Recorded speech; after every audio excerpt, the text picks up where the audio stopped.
Assalamu alaykum wa rahmatullahi wa barakatuh. Chers frères et sœurs, j'aimerais vous faire part d'une vision qui m'est venue lorsque j'ai relu attentivement Sourate Al-Fath, la victoire.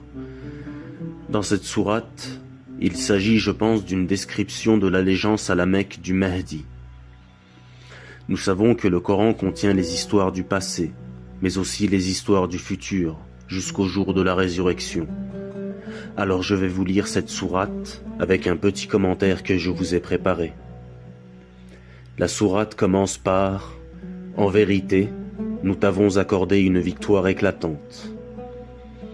J'aimerais que vous imaginiez le Mahdi prendre le pouvoir sur la Mecque le jour de l'allégeance. La sourate continue. « Afin qu'Allah te pardonne tes péchés, passés et futurs, qu'il parachève sur toi son bienfait et te guide sur une voie droite, et qu'Allah te donne un puissant secours. » Je vois en ces versets la nuit de réformation du Mahdi. En effet, le verset parle de la rédemption des péchés passés et futurs, du parachèvement du bienfait sur le Mahdi, et puis de sa guidance sur une voie droite. Et nous pouvons considérer le puissant secours apporté par Allah comme étant le soutien des croyants lors de l'allégeance. Ensuite, il est dit « C'est lui qui a fait descendre la quiétude dans les cœurs des croyants, afin qu'ils ajoutent une foi à leur foi. Et à Allah appartiennent les armées des cieux et de la terre, et Allah est omniscient et sage. » Nous pouvons voir ici cet instant de grâce qu'est l'allégeance, un moment de quiétude pour les croyants qui ajoutent foi à celui qui vient confirmer leur foi déjà présente. En effet, ils font maintenant partie de ce qu'Allah appelle les armées des cieux et de la terre. La suite le confirme. Afin qu'il fasse entrer les croyants et les croyantes dans des jardins sous lesquels coulent les ruisseaux, où ils demeureront éternellement, et afin de leur effacer leurs méfaits. Cela est auprès d'Allah un énorme succès. Nous avons donc là la promesse aux croyants du paradis et du pardon de leurs péchés.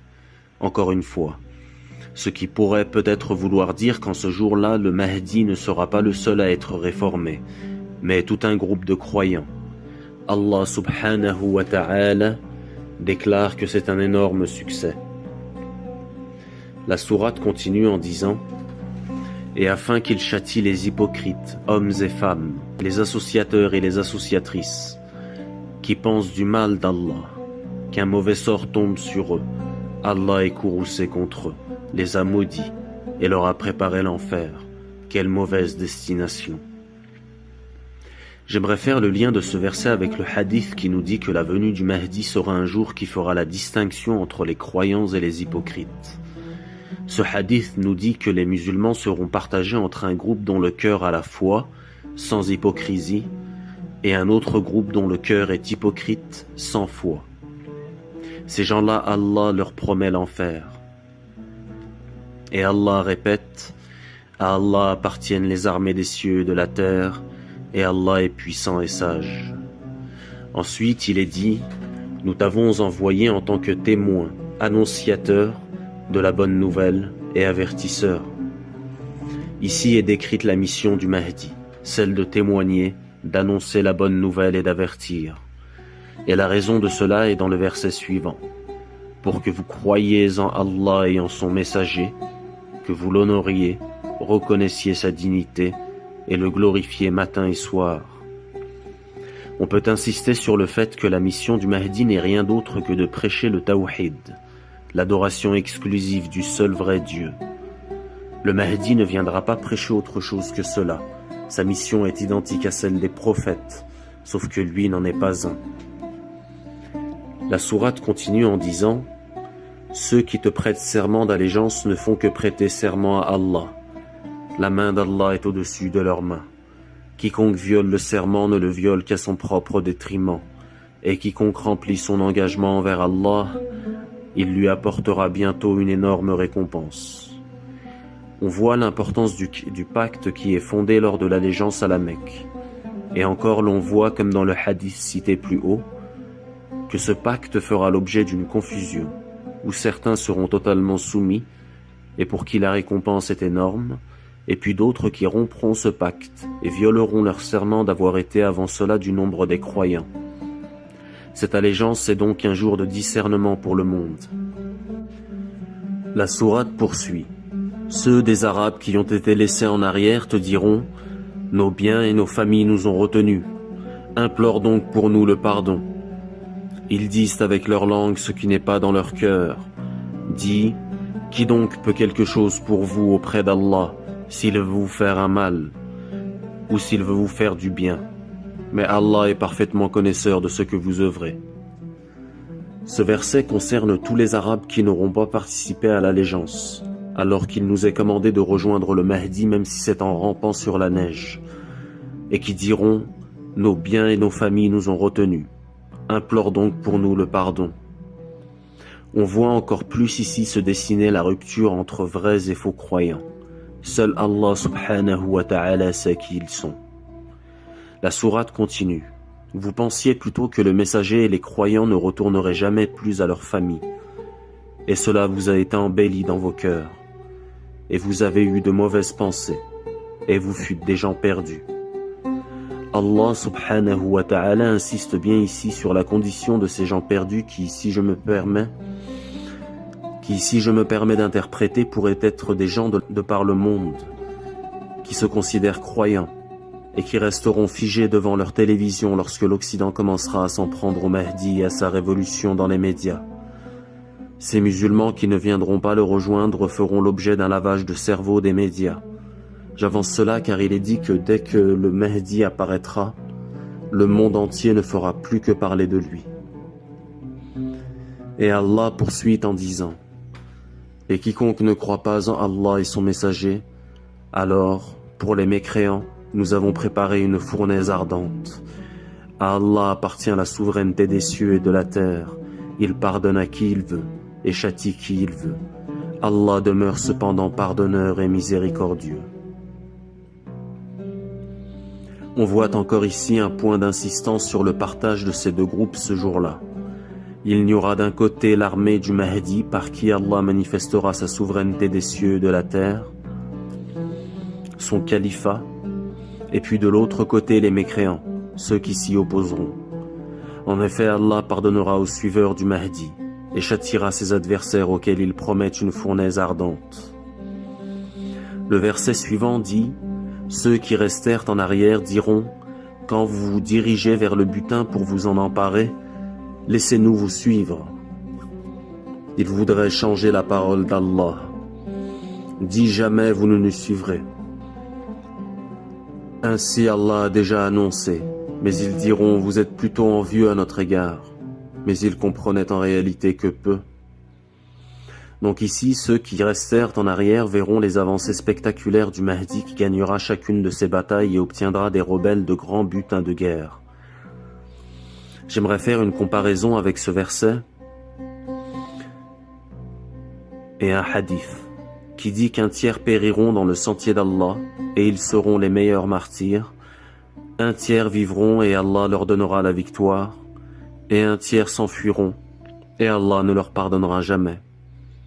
Ces gens diront comme le dit le verset, vous êtes plutôt envieux à notre égard, comme s'ils jouissaient d'un confort que les croyants en ce jour n'auront pas peut-être, car en pleine conquête du monde, sachant ce que cela implique comme efforts et sacrifices. La sourate continue à qualifier ce que ces Arabes sont. Et j'ai l'impression de voir ici un Mahdi conciliant, qui fera en sorte de donner à certains d'entre eux une seconde chance en disant « Dis à ceux des Arabes qui restèrent en arrière, vous serez bientôt appelés contre des gens d'une force redoutable. Vous les combattrez à moins qu'ils n'embrassent l'islam. Si vous obéissez, Allah vous donnera une belle récompense. Et si vous vous détournez, comme vous vous êtes détournés auparavant, il vous châtiera d'un châtiment douloureux. » Nous pouvons nous rendre compte ici que les Arabes seront appelés à combattre des gens d'une force redoutable. Nous pouvons nous imaginer ce que sera l'Occident et ses forces armées considérables contre celles plus petites du Mahdi. Mais nous savons qu'Allah subhanahu wa ta'ala donnera victoire au Mahdi quelle que soit l'armée qui lui fait face. Et il est précisé dans ce verset, à moins qu'il n'embrasse l'islam. Et il est mentionné dans les hadiths que Rome tombera au son des takbirs, et Rome se rendra. On peut imaginer ici une conversion de masse de l'Occident chrétien.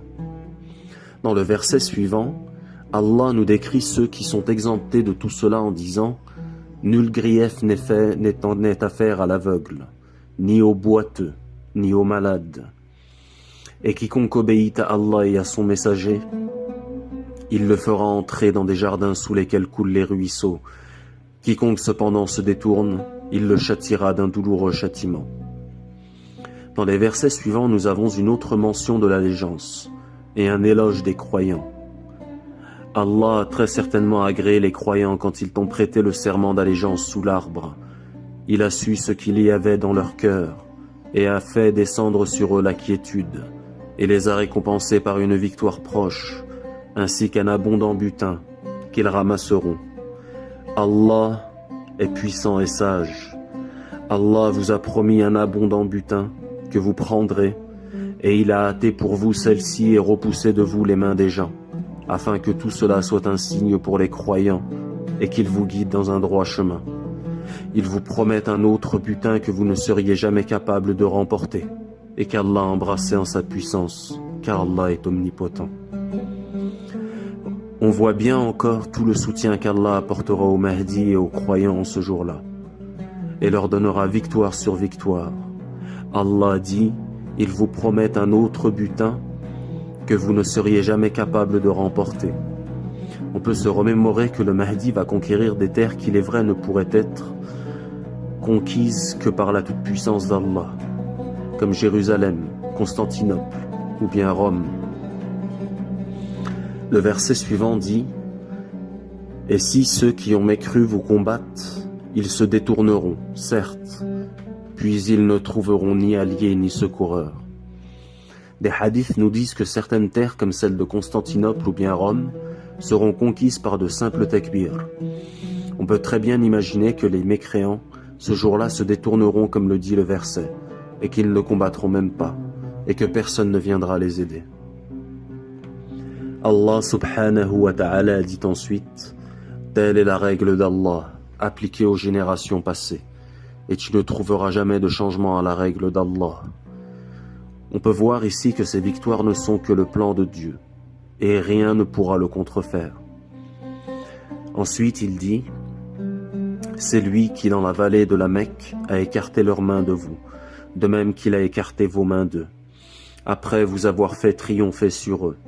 Et Allah voit parfaitement ce que vous œuvrez. Ce sont eux qui ont mécru et qui vous ont obstrué le chemin de la mosquée sacrée et ont empêché que les offrandes entravées parvinssent à leur lieu d'immolation. Et cela on l'a vu durant cette période de Covid où le Hajj avait été annulé.